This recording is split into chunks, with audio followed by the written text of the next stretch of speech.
Smith.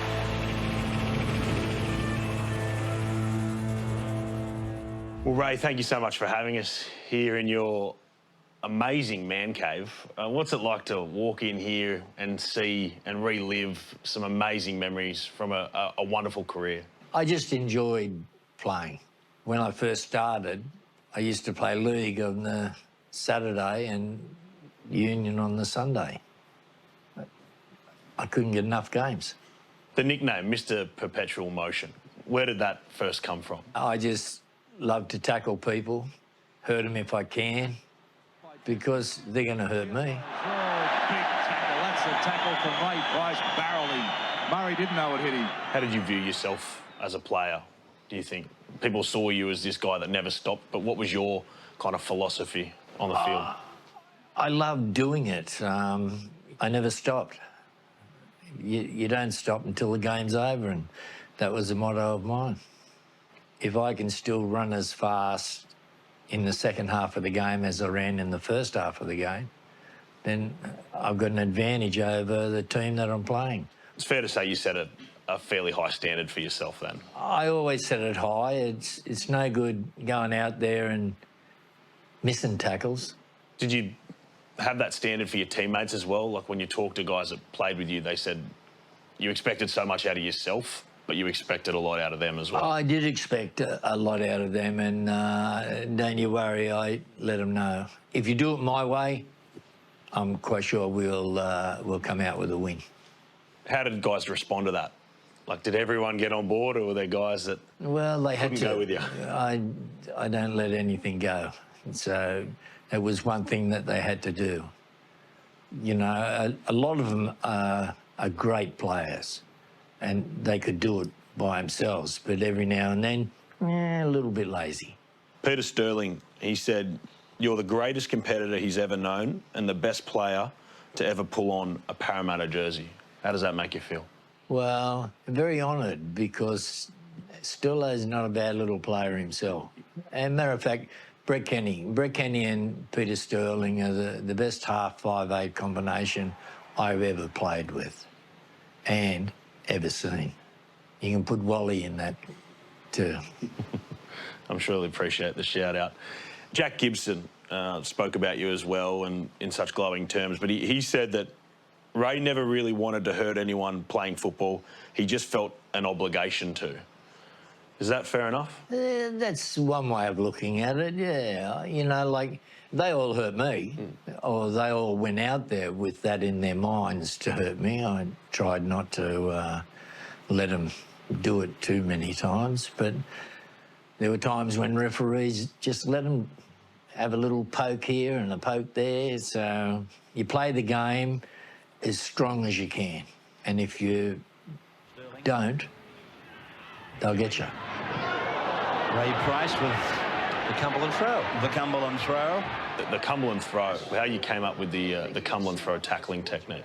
I had that from union. I used to be at the back of the line out, and I would let the person I was marking catch the ball, and I would just go whooshka, throw him over my hip. So then I took that into tackling. Did they let you do it, or they... It is quite legal, but the referees used to always penalise me. I do it anyway. You hit them across the chest and throw your hip in there, and they come down on the back of your shoulder and cuts into your windpipe. For a minute, you can't breathe. It's a great tackle, I tell you. It doesn't sound like it should be legal. I'll be honest with you. Another thing that stood out to me when you were on the field, the Vaseline. Mate, I always put it on the eyes. You know, wherever you got hair, you're gonna cut. And, you know, like, if someone belts you or headbutts you, you know, I didn't want to bleed that much. So that's why I had the Vaseline. I had it all over my legs. It just annoys the people who tackle you. It's a far cry from the players these days that go out there looking dressed to the nines. They got their sharp haircuts. They're all quite pretty these days. But You didn't seem to care about what you looked like on the football field. Mate, it didn't worry me. So long as I came on top of them, I didn't give two hoots. Sounds like you've spent a lot of time kind of mastering the art of war, psychological and physical. I hate losing, so it suited me.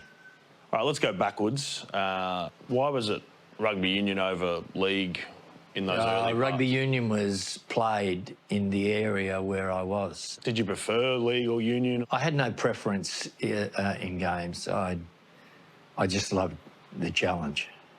You quickly went through the ranks, went through and played for Australia in rugby union. I played first grade at 17. A couple of years later, I was playing for Australia, and I thought, wow, this is all right. What was it like to play for the Wallabies in those days in the 70s? Well, we played New Zealand, and New Zealand are top-notch. You were just out to terrorise scrum halves and fly halves? Well, I love doing that, you know, especially in union, because they're the person that you had to get to stop the play. Gemmell. Price very quickly onto Gemmell. You played 8 tests for the Wallabies. It's not the most amount of tests anyone will ever play, but did you feel like you left your mark on what you wanted to kind of bring into that team?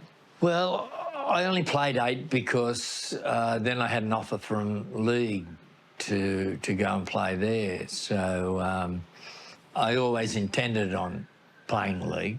I could have stayed more in union, but I wanted the challenge of the league. Why the Parramatta Eels? I'm a Parramatta boy. Dundas, Parramatta Union and Parramatta League. Yeah, I didn't see the point of going anywhere else. You said it before, you almost found it easy, the transition. It was. I was playing both games, Saturday and a Sunday. It didn't worry me what game I played. They're all easy games. You just got to put the work in. People make them more complicated than they are. They do. You know, and they make it harder on themselves playing a different way than the way that they should play it. So... What was the fanfare like around that? Mate, it was a great following that we had. We had a bloody good side. Like, Parramatta hadn't been renowned for being a good side. Well, mate, if you get a couple of players that think the same way, that team can conquer anyone. And what was it like to play against him in that moment, in that grand final? Bozo was a cheeky bloke. I loved belting him. You tackle him, you put a little bit of extra in. But Bozo was a very good footballer. So, you know, he made the challenge very hard. But I enjoy challenges. Was that the start of your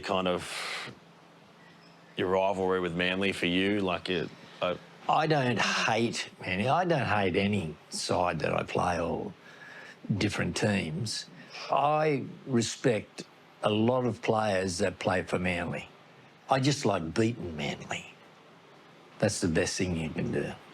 It was a great rivalry, wasn't it? Parramatta had rivalry with a lot of sides. Canterbury. The Dragons got you the following year. Oh, yeah, the Dragons, yeah.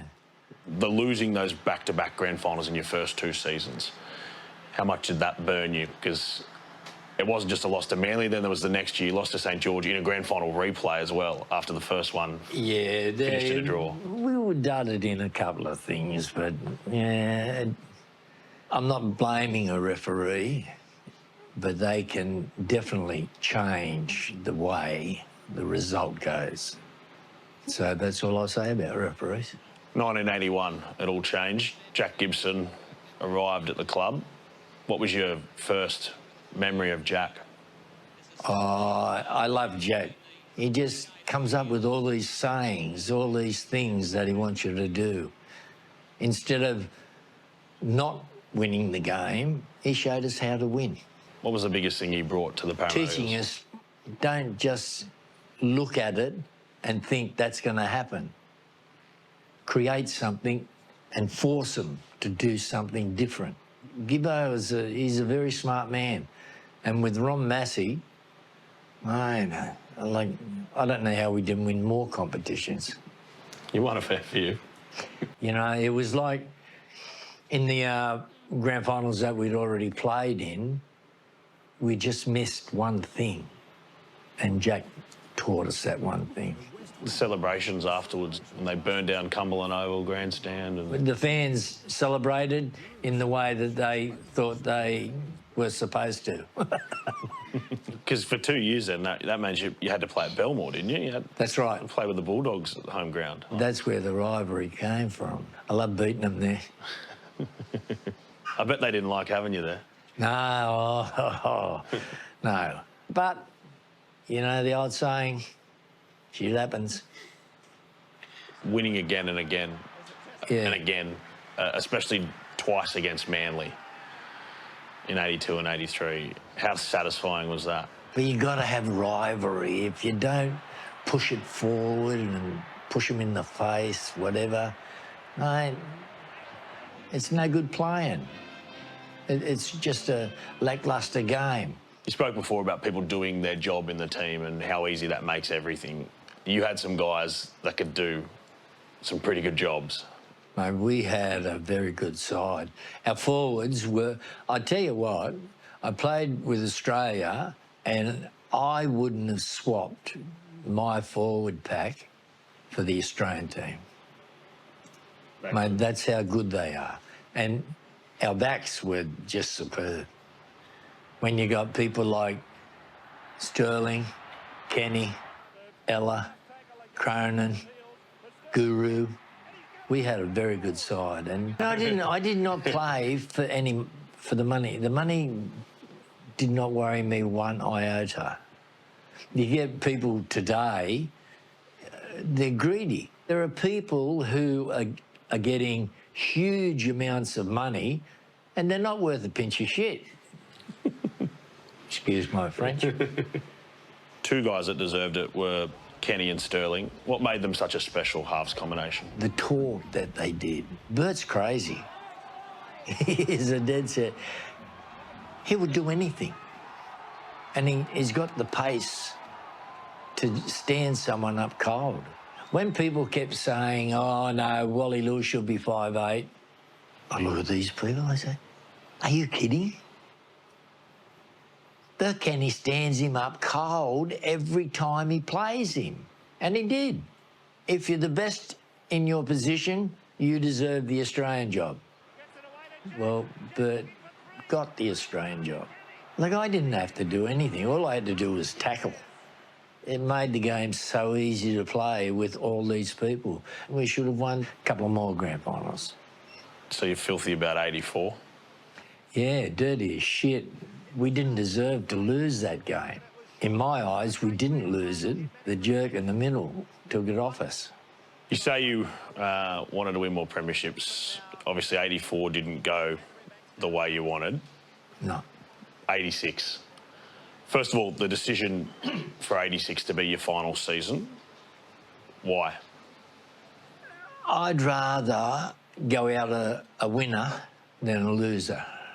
But to win a grand final in your last game for Parramatta. Is the best. Sure that he couldn't get the ball away. You just had to do your job, but you had to do it at a quicker rate. Love having pressure on you. Both sides bash each other. Do you remember how you felt at the end of that game? Because you looked physically exhausted alongside Mick Cronin. Yeah, it's great. People always say they think about those moments when they retire, when it's all said and done. Mate, I see those guys every year. We have a reunion every year, and we have been since that grand final. That's the difference between a good side. The moment is obviously immortalised, where you lift the trophy above your head in that grand final. It's outside Combank Stadium. Yeah. When you look at that moment and you see that statue, how does it make you feel? I got to duck it. I got to walk around it. If I walk close to the statue, you'd be surprised how many people pull me up. Can you believe how successful that time was at Parramatta? I think it was 11 seasons you were there. You played finals, 10 of them. You went to 7 grand finals and you won 4. We should have won 7. Assholes. Can you believe that you're still the last premiership winning captain of the Parramatta Eels? Yeah, I can. At the moment, Parramatta have had good sides, but they forget what they're out there for. Winning football is from the heart. If you don't have it in your heart, don't go out in the field. You've always been honest about your opinion of Parramatta over the years. I shove my opinion down a lot of people's throats. How's that been received at times? If they don't like it, I don't give a shit. At the moment, the Panthers are a pretty impressive side. They've just emulated what you guys achieved in winning 3 straight premierships. Well, they've equalled us with the 3, yeah. What about your Parramatta side? All things being equal, all in your primes, Oh, mate, 3 straight premierships each. Who wins? We do. Mate, there's no one going to beat us. But we're all older. Although, if you took the time out of the game, played it for 15 minutes, we might build them. It wouldn't be from lack of trying, I know that.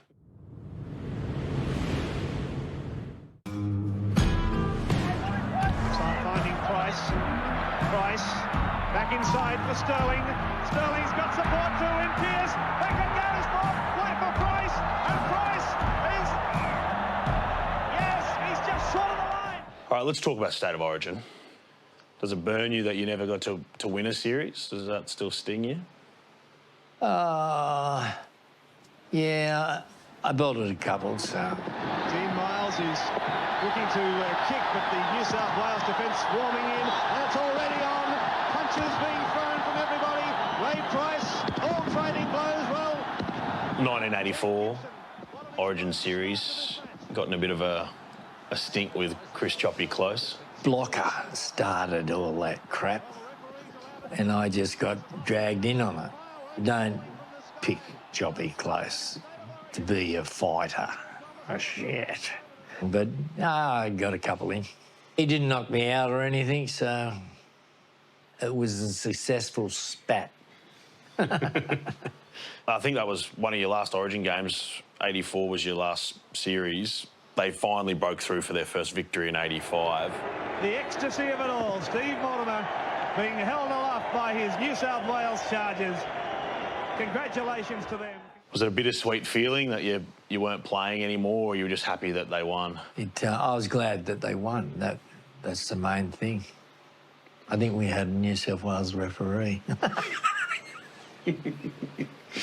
For the first time. Couple of kangaroo tours as well. What did it mean to you to first off be a dual international? I was very thrilled with being a dual international. Was there a moment that stood out for you in your time touring with the Kangaroos? It was great being the Invincibles. You know, it's good when you get rewarded with things, and that was a reward. You walked away from Test football in 1984 after 22 tests. Why was that the right time? Because I wanted to put more time into Parramatta. I felt as though I'd done my job, both with Australia, and I just wanted to concentrate on my home team. How do you look back on it all now? I couldn't have achieved any of these without the teams I played with. I was lucky. I had a lot of great teams in those things there. You've had your challenges post-career, health-wise, that you've had to battle. Well, challenges are there for you all through your life. You know, melanoma keeps coming at you, but I just keep fighting it. You had bowel cancer as well earlier. Oh, yeah, that was just a throw. That was nothing. Didn't they give you a week to live? Well, that's what they said. I said, pig's ass. I'm not dying. And then a week later they said, Shit. You were right. How long ago was that? That was about 7 years ago, I think. Yeah.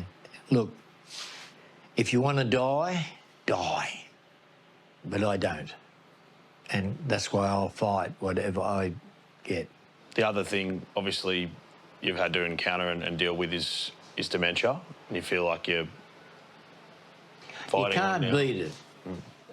But I'll throw a couple of jabs in there and I'll make sure I slow him down.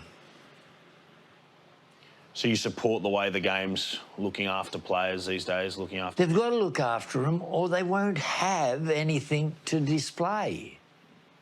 If you keep letting them punch the shit out of each other, excuse my French, what'll happen is you'll have no players. That being said, would you do it all again? Yeah, I would go back and do it all again, yeah. I just love playing the game. Do you miss belting people? Nah, I was never a brutal belter. I used to just like, you get one up here, A bit soft in there. a tackle. You're a guy, go like that, you know you've got him. Ray Price, thank you so much for having us. Mate, a pleasure. Thank you.